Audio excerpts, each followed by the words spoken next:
Let me introduce you to your new Defense Against the Dark Arts teacher. Me. I came into a great family atmosphere. The warmth, the good humour that infuses the books is something that Chris Columbus, David Heyman, all of them really, that control the atmosphere, have produced. Then also the casting chemistry with Dan and Emma and Rupert. They were the people actually central, along with Chris, that made me feel at ease. Gilderoy is something of a dandy. He struts rather peacock kind of side to him. He enjoys clothes, enjoys his appearance. Celebrity is as celebrity does. Remember that. He's certainly a delicious character to play because, as my mother would say, if you've been to the moon, he's been there twice. He's that kind of character. Hagrid! What do you think you're doing down here? I don't care what anyone says, even if you're in a film. The first time you see it, you're a punter, really. You are, because you don't know how it's going to work out. Madden, Harry? You wouldn't be talking about me now, would you? No. There's also the embarrassment of seeing yourself 18 feet high in front of a lot of people you don't know. She's kind of like being naked in the middle of Sauchiehall Street, I would imagine. You lost me, my servant! Lucius is a very dark character. I mean, he's a thoroughly unpleasant man. I mean, and when I'm playing him, I have absolute belief that I'm right. He's the most confident person I've ever stepped inside of. He's completely supreme in his arrogance and ruthlessness. There's nothing that he wouldn't do. What's the matter, Potter? Bit beyond your reach? I watched the first film to see who my son was and maybe decide how to play his dad. And he's such an unpleasant little slimeball. I decided I should win him some sympathy. So you see me bully him mercilessly. Now, Draco, play nicely. So I arrive on set to do scenes with this boy who, and I expect him to be this thoroughly unpleasant little kid. And in fact, he's a tremendously charming young man who's a little heartthrob on the set and is annoyingly handsome, really. You know, but I'm glad that I found it quite flattering that I got cast as his dad. I asked for longer hair so people could tell the difference. I assure you that were you in Slytherin and your fate rested with me, the both of you would be on the train home tonight. It's amazing how many people walk into the set and go around kicking the stone steps because you can't believe that they're made out of wood. Might I suggest someone from my own house? Malfoy, perhaps? It's magical, but it's also a fantastic demonstration of people's skill, and that's the great joy of filmmaking, of course, is that it's not a solitary activity. It's a huge team of people. Expelliarmus! It's a real opportunity for the craftspeople of the industry to show what they can do, and in a big way.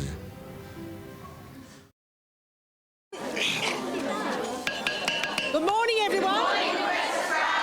My particular job as Professor Sprout is to repot the mandrakes and teach class second year how to do so.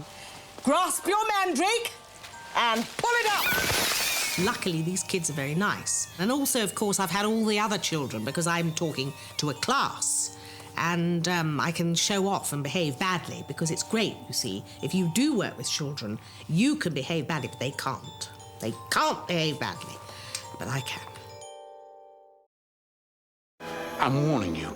If you can't control that bloody bird, it'll have to go. But she's bored. If I could only let her out for an hour or two. Well, so you can send secret messages to your freaky little friends? No, sir.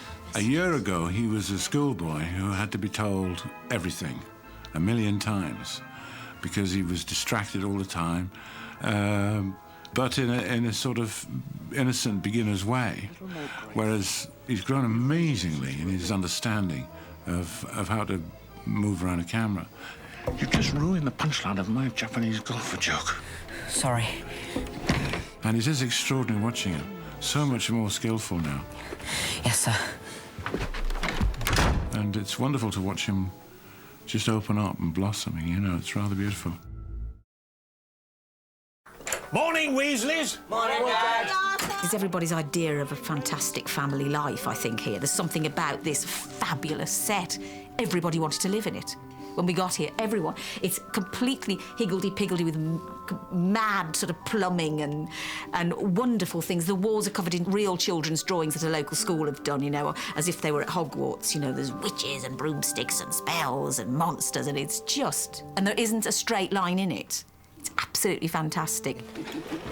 Well, now. And who are you? Oh, sorry, sir. I'm Harry, sir. Harry Potter. It's a contrast for Harry. Of course, it's a massive contrast to what he's used to at the Dursleys, but Harry can see that there is a lovely family life to be had, you know, warmth and all of that. Not now, Popkins, for when the Masons arrive.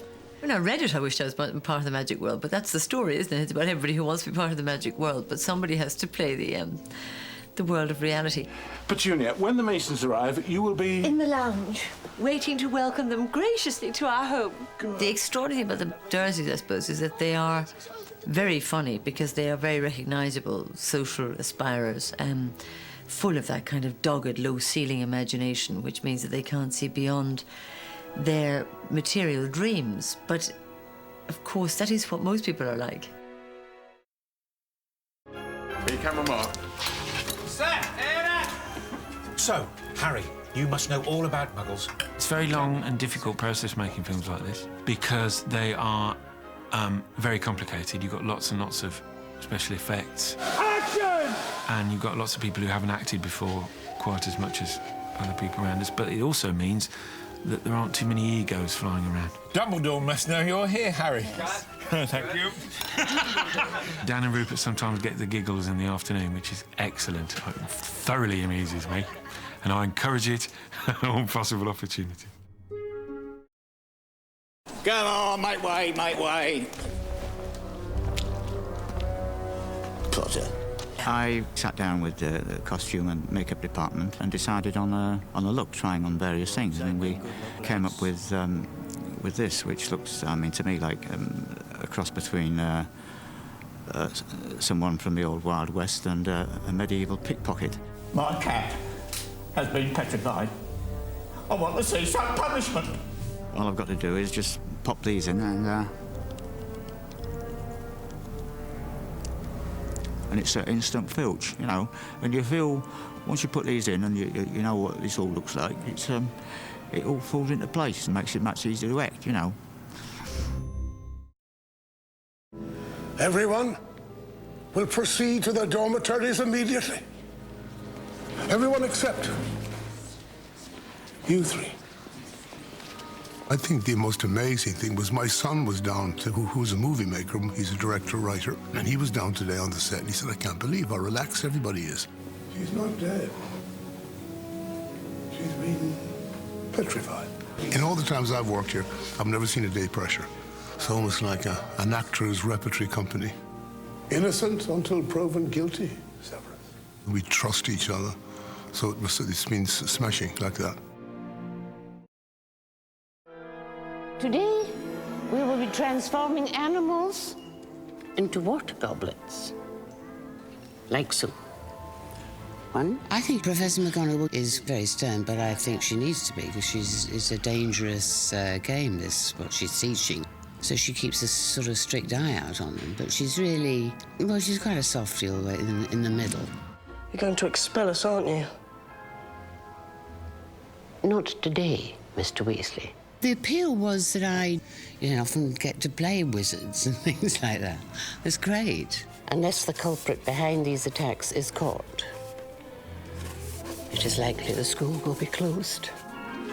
Jobs aren't like that on the whole. You usually get to walk around in ordinary clothes. This one, you just get around to wear wizards' things, and it's magic.